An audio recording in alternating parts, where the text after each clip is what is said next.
বাহুবলী ভাগো, দাঁড়াও বাহুবলী, দাঁড়াও দেবসেনা, দাঁড়িয়ে যাও বলছি, দাঁড়িয়ে যাও।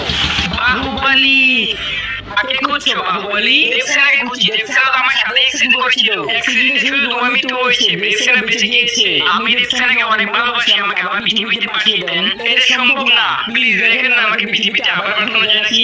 আমি বললাম না এটা সম্ভব না, প্লিজ আমি আপনার কাছে হাত জোড় করছি, প্লিজ প্লিজ। আরে আচ্ছা ঠিক আছে যা। বাহুবলী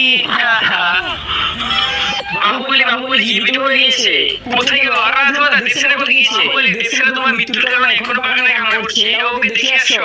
কিন্তু তার আগে তুমি যদি তোমার মা বাবাকে ভালোবেসে থাকো তাহলে এই ভিডিওতে একটা লাইক করে একটা সাবস্ক্রাইব করে দিও। তুমি যদি লাইক আর সাবস্ক্রাইব না করো তাহলে আমি বুঝে নিব তুমি তোমার মা বাবাকে একটু ভালোবাসো না। দেবসেনা দেবসেনা তো কোথায়? আমি তোমাকে অনেক ভালোবাসি দেবসেনা, আমি তোমাকে অনেক ভালোবাসি। আরে দেবসেনা আজকে আমি তোকে